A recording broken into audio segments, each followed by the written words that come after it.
So look, if you're a payroll professional, you are servicing employees that reside in Texas, right? Yes. Or that are employed in Texas, right? You want to be understanding of the fact that, look, these people may be getting paid federal minimum wage of $7.25, or if they're a tipped employee, the tipped wage is a little bit lower than that, even though it has to add up to the federal minimum wage at the end of the day.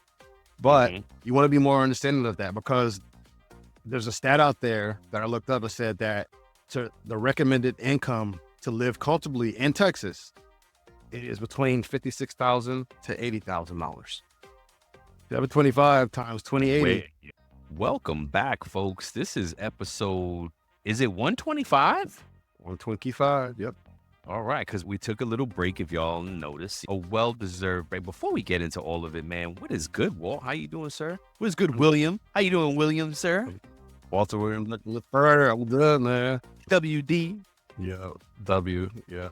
Like, we got a funny story. Like, we talked about it with some guys earlier, and then Brian's it's gonna be a perfect segue for Brian to announce something for us. But we were having a conversation with some gentlemen earlier today, and about Brian met me when I was still going by my first name, but everybody that knows me, has known me for a long time, has called me by my middle name, or Bill for short, because it's William. Bill. Bill. Your mom is the one. You told me when you said your mom told you Bill. I was like, another name, bro? Like, what? Yeah. So like, everybody in my family knows me as Bill or William or Will, or whatever. So I was like, you know what? I'm gonna start going by William from now on.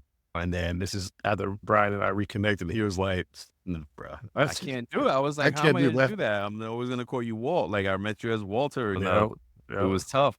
But then, and it was all, and I know you were just joking or whatnot, but like, he was like, oh, something about respect. And I was like, no, it was all love. Because like, I know you as Walter. I'm not going to, but William is good. William, we can go William, man. Willie. Right, I tried it already. I'm just gonna go stick with Walt. Man. Stick with Walt. That's it. Walt. Code name William D. Willie D. Willie D. Code name Willie D. No doubt, Billy D. Yeah. So perfect segue for Brian. Absolutely. And I teased it on a little drop that we did, or I dropped while we took 2 weeks off, but the evolution of things have been right on time. Look, we just got signed to a new network, Work Defined. Go check it out.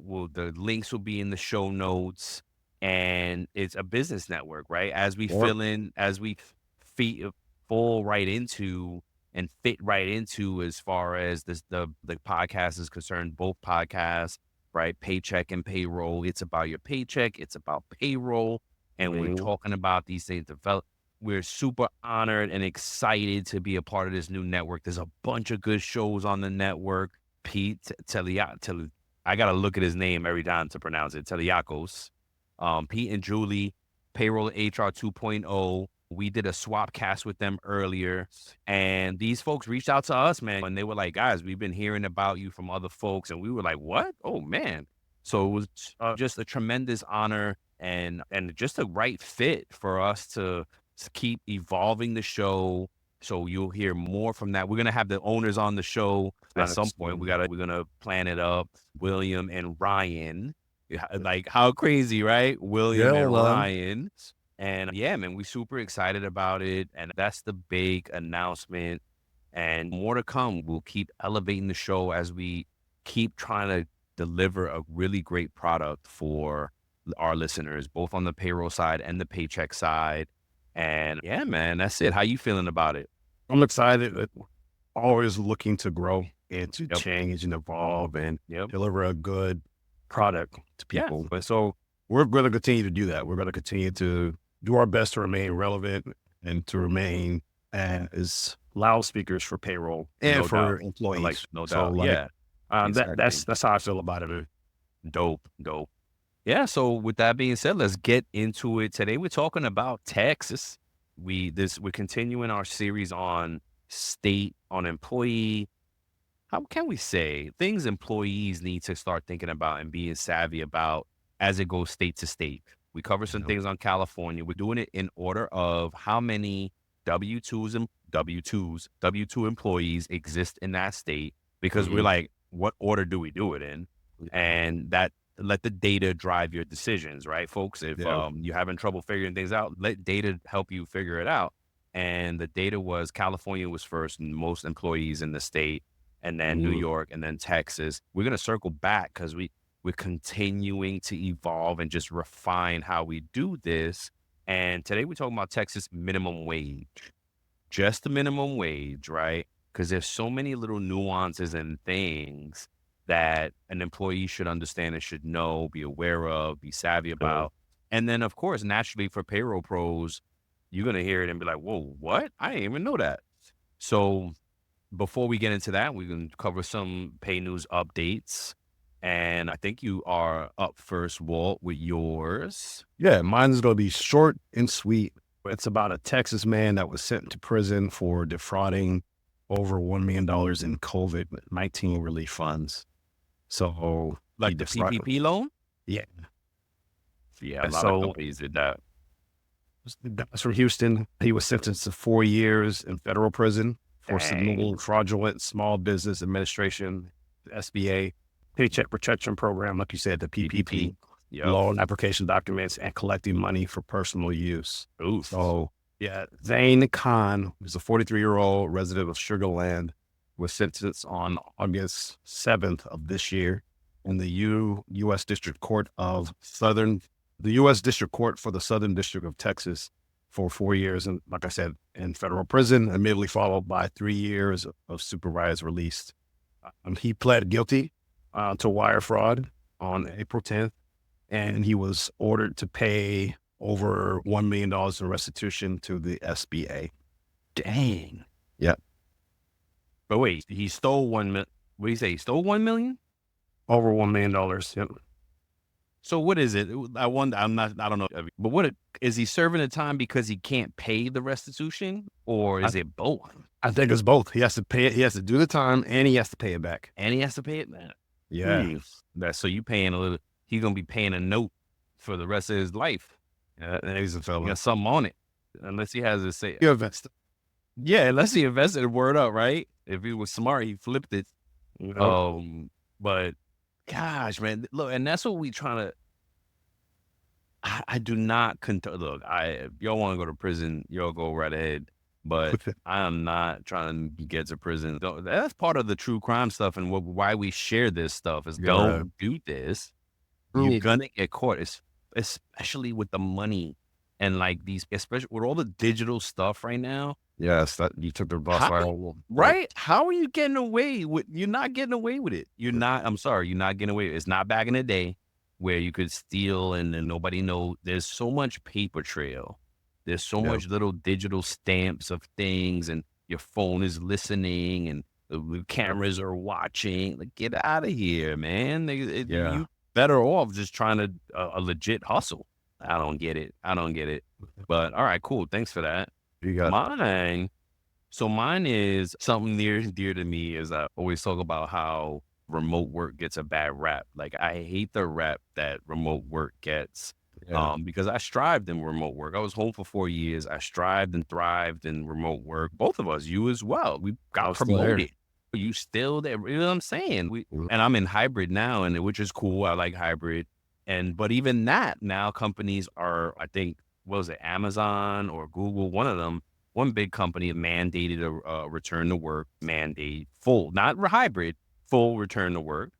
And anywho, this article in Texas, because we're talking about Texas, is University of Texas basically is striking because they tried to do a mandate return to work. And they're saying, if we got to go back to work, then we want $10,000 more. It's a union. And I think, the show note, the link will be in show notes and you can dig in on it. My point is, I think that's a valid argument. If you've been home for whoever knows how long, or for me, my point is and to employers as well. It's, wait a minute, you might even have employees that'll take less to stay home 100%. You know what I'm saying? Hey, you could drop my salary a bit because think about the wear and tear, the commute. We've talked about this on Paycheck Show a million times about the expenses that go into having to commute to work. because it's not just gas and car maintenance. It could be tolls as well, parking as well. What if you have little ones? What if you have a pet? Which Yes, we talked about, yeah, even thank more, we you. talked about all those different things. Yes. Oh, it was like $50 to $70 a day Yep. that you spend because you have to commute. My thing is also eating out, because not everybody is diligent about bringing food. And it took me a lifetime to do it. What?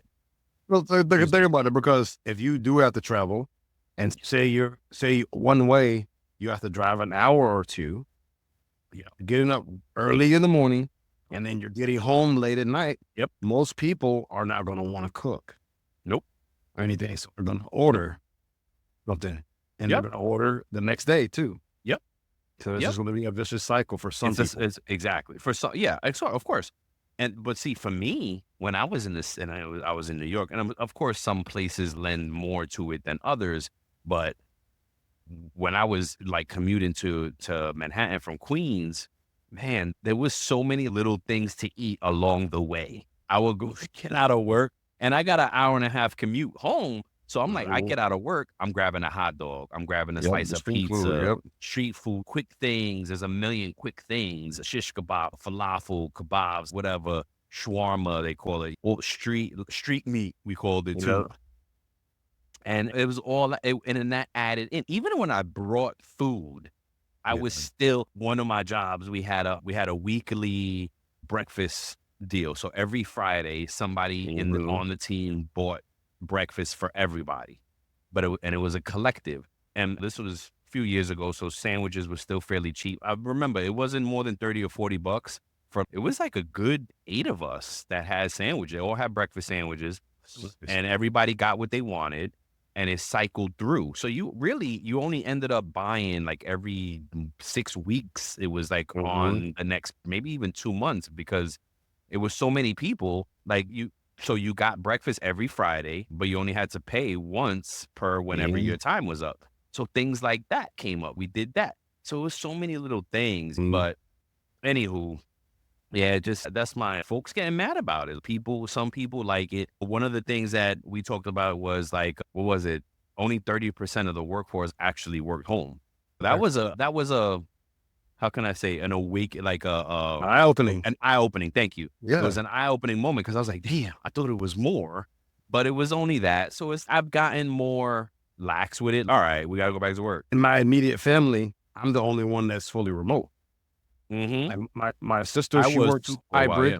Sometimes, the most days she's going into the office. My brother goes Yep. into his job. My mom goes into her job for Yep. work when they have to Yep. commute, right? Yep. So, like, if you take that, Yeah. one in four people, that's Exactly. 25%. What's that? Exactly. 30%, There 25, you go. 30%, right? Yep. No, same here, man. Same here. Yeah. Anywho, that was my share. What Nice. next? Well, let's pay the bills, sir. Shout Yeah. out to our sponsors, Time Track Go.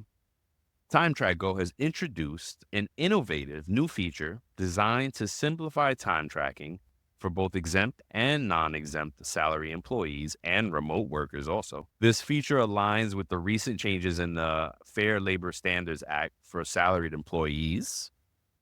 By automatically calculating standard 40-hour work weeks and accurately determining overtime when necessary, Time Track Go ensures precise employee time while maintaining accurate PTO balances. Additionally, the system can identify instances where non-exempt employees may have not reached the 40-hour threshold. To learn more, please contact Time Track Go at 888-321-9922 or visit www.timetrackgo.com. That's TIMETRAK go.com. Let's go. Let's go. And then now for the main event. And now for the We are juicy bits. talking now for the juice, for the nugget. Um, so we're talking about Texas, and specifically minimum wage. Yeah. And Texas, and the reason Texas is one of those states where what makes it interesting, and I've talked about this topic many times, it's a state that does not withhold income tax for the state. They Yep. have it on a federal level, of course, If you're a W-2 employee, 99% of people have to pay federal taxes. There are some exemptions there. We should actually talk about that one day. But on the state level, there's only like 9 states that don't do income tax at a state level. Now, it's a double-edged sword because you don't pay income tax, but employees don't actually have a governing body that protects them, that advocates, that acts on their behalf to get legislation and laws and things passed for their protection. Think about Mm-hmm. California, think about New York, and all the other 40 some odd states that have it, right? Mm-hmm. Um, they have a protecting body, and California is a great example because they're super employee centric, meaning they really advocate for the employee, they protect the employee. So yes, you're saving money, but on the flip side, you don't have anybody kind of making sure you making more money or doing any protection. So Texas is one of those. So minimum point, a long-winded way to say the minimum wage in Texas is the federal minimum wage of $7.25 an hour. And that right there is your first downside. Whereas if you look at California and you look at New York, no, the minimum wages are double that. And it varies where you are in both those states. Like some towns in New York City, or rather industries, are more money, all these things. So I really wanted to dig into minimum wage in Texas and really highlight, look, minimum wage is only 7.25 in Texas. Sure, the standard of living is going to match and kind of be lower because of that, but it not always, right? And Yeah. it's still with all the prices and everything. With that being said, there are some exemptions to that rule, meaning Mm-hmm. there are some categories that they don't even have to pay minimum wage.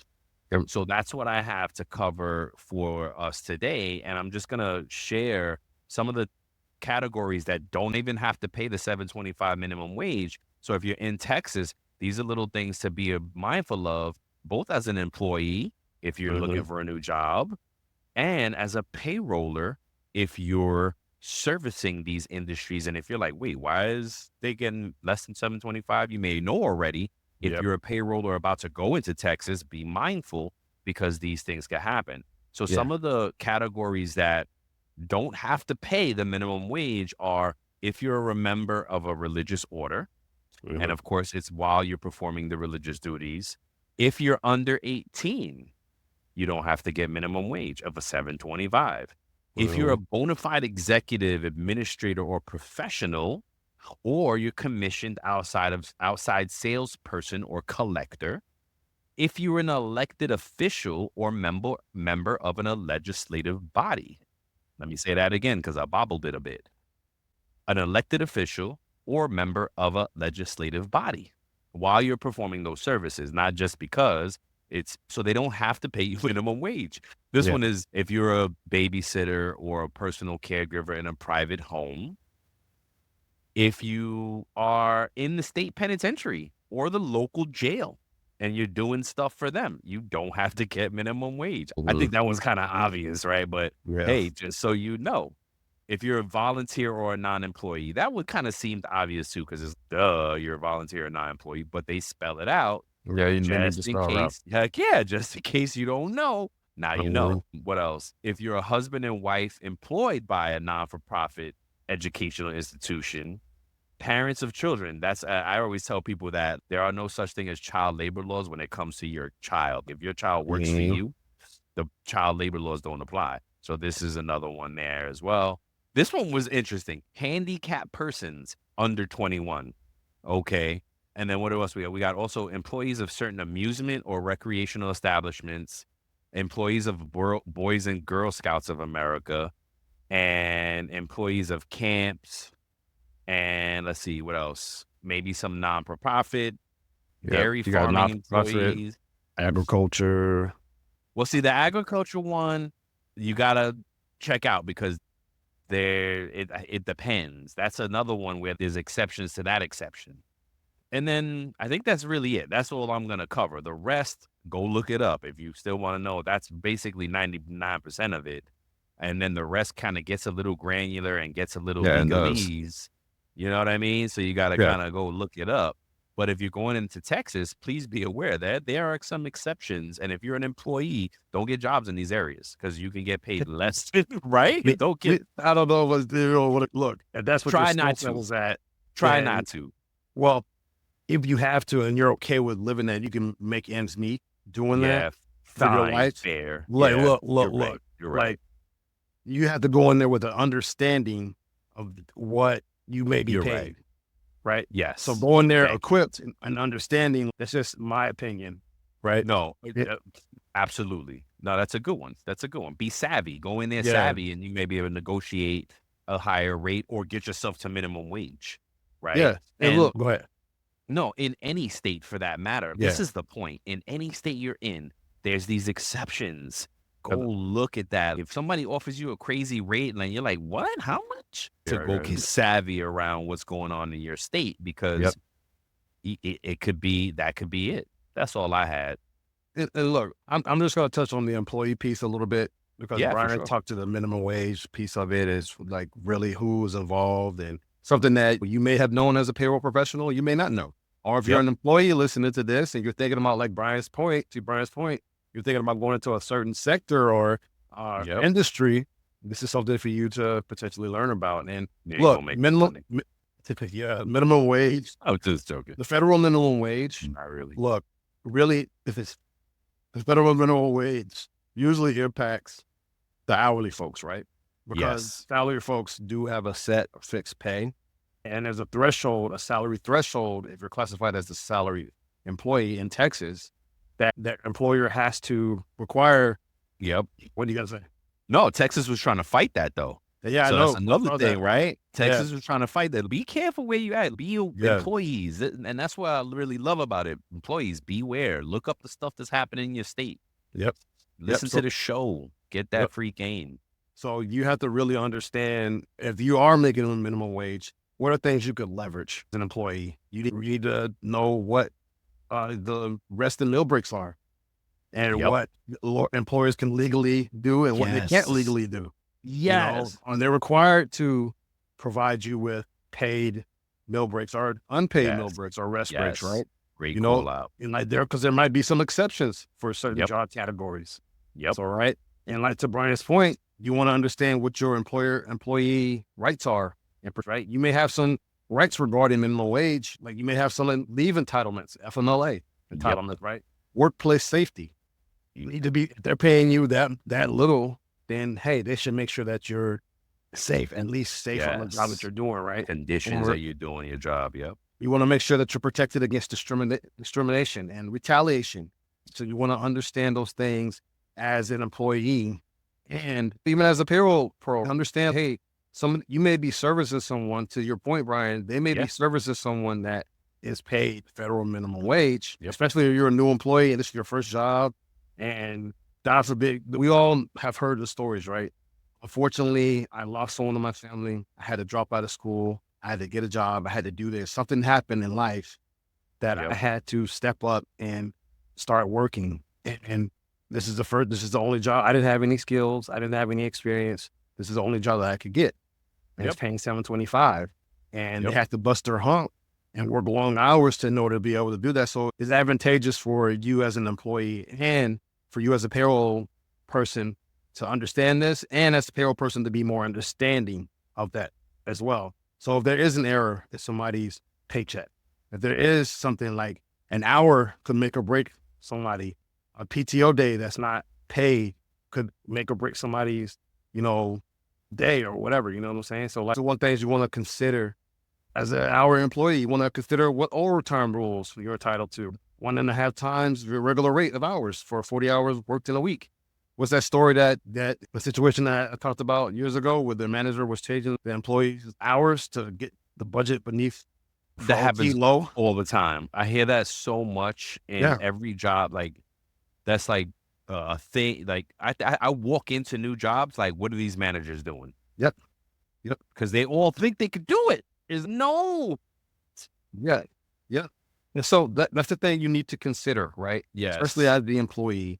So look, if you're a payroll professional, you are servicing employees that reside in Texas, right? Or Yes. that are employed in Texas, right? You want to be understanding of the fact that, look, these people may be getting paid federal minimum wage of 725, or if they're a tipped employee, the tipped wage is a little bit lower than that, even though it has to add up to the federal minimum wage at the end of the day. But Hmm. you want to be more understanding of that, because there's a stat out there that I looked up that said that to the recommended income to live comfortably in Texas, it is between $56,000 to $80,000. 725 times 2080. Wait, What yeah. that? 14,000, Maybe fifteen what thousand your dollars. 15 stars. That's Yeah. That's a little trick for employees. The hourly rate doubled and you add all literally, the zeros literally. is like the annual. So $7 an hour, double that is $14. 14,000 is probably the annual, roughly. Think about that. It's not a lot. And they look, it's way below you need 5 people in the house to Yeah, live comfortable. And yeah, I don't know what's going on. yeah. It's So crazy. so think about it. So 725 times 40 is probably 290, maybe something like that in a week. That's it? Yeah, it's not much. Because seven I gotta times, do the seven times, math. seven times Walt's four is good. 28. Walt's good in his head like that, but I gotta do the Excel. I'm so dependent on Excel. Hold on. See how my screen lit up? Yeah, Hold yeah, on. yeah. 725 Times 40. times 40. Exactly right. 290 a week. 290. Golly. Don't 290. So think about that. If that's what you make in a and week, that's gonna get taxed. yes. If what Times four. let's just keep it times four. That's what? That's 1160, right? Times four. 1160. It's Oh my 1160. gosh. So Times 12. times 12. But think about that. That average rent, the lowest, and we're just going up the lowest piece, it's 1025 a month. You can't if they do it like Florida, you gotta make 3 times the rent. And so that's not gonna work. That'll be You need to you have, gotta live in a slumlord or you need to have or roommates, roommate. You a need bunch of 3, 4 roommates. roommates. Yeah, you need 3 or 4 roommates. Yeah, you That need to rent a room dang, now or something like that. So think about that. good Think about God. the impact of minimum wage and how it could impact a person's morale. That's Yep. why turnover may be high and some Mm, is that pay lower, right? So that's why they churn and burn those employees, right? yep, Churn and burn, constant churn and burn. And so you want to yep. be more as thoughtful as possible as a payroll professional. It's just my opinion. You want to be as understanding and thoughtful as possible when it comes to these people that are paid in Texas, because look, like, you can barely pay your rent. Yeah, You can barely pretty much. survive off of this. I even have money for groceries or let alone anything else. Yeah. You know what I'm saying? The cost of living, the minimum wage does not add up to the cost of living in Texas, right? Think Wow. about it. Good stuff, man. Yep. Good All stuff. right. Before we end So it, we got our safe talk question. what do we got here? Safe talk. Where you at? Where you at? Where you at? Should anyone thinking of moving to Texas consider the political stance that the state has taken? So I've been waiting to ask you about this. Or does that come second to doing what's best for you and your loved ones?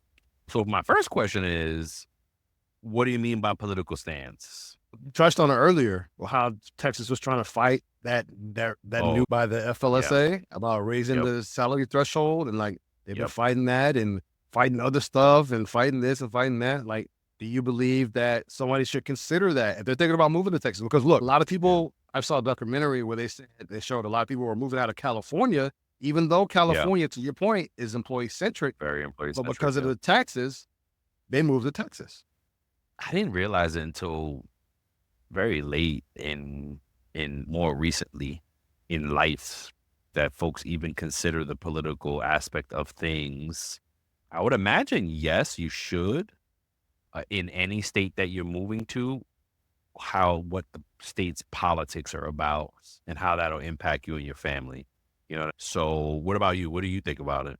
I absolutely think that for me, you definitely should consider it, but I think your family should be first, right? If there's a better Yeah. opportunity for you in Texas, if there's a better way of life for you in Texas than where you currently are, And look, the area you may move to may be the type of area you want to live in. Right. There's little pockets of this and that, people that believe the same thing you believe in, the whatever. You have to be able to function and navigate life because there's going to be people who are going to have differences of opinion than you anyway, Yeah. right? So you're going to have, Yeah. I don't think, in my opinion, I don't think that you should, what does that say? I know the last part of it is to spite your face is like something, You bite your nose to spite your you face. bite your nose to spite your face, right? Yeah. So if I had a opportunity for a better way of life and it was going to change my life in a dramatic way, Yeah. if I moved from my current state to Texas and it was going to be better for my family, better for me, why not? It's not just about me and what I want. It's about my loved one. Now, if I was a single person, I may move different. I may think about that differently.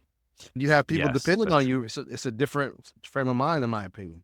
Yeah, and before we wrap it up, I'll give you a great example. My daughter, my oldest, is part of the LGBTQ community, and Florida is not always the safest place, politic wise, and something that she brought to my attention. I was like, damn, we moved here when she was still young, and then Mhm. as she came out to us while we were here. Yeah. And I think about it, damn, maybe it wouldn't have been the safe move. That's what when I saw that question, that's what I thought about right away. Mm. And yeah, and I get it now, but right, it wasn't a factor before.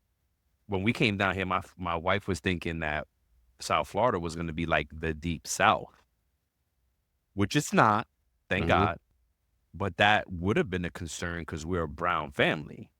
And it's crazy because I'm pretty light, but in the deep South, they see my one drop ass speaking Yes. language, right? And then when you talking about some deep racism to the racist folks, if you have one drop of African blood, you are black, Mhm. right? Now I've done my DNA and I am pretty much 50-50 European African.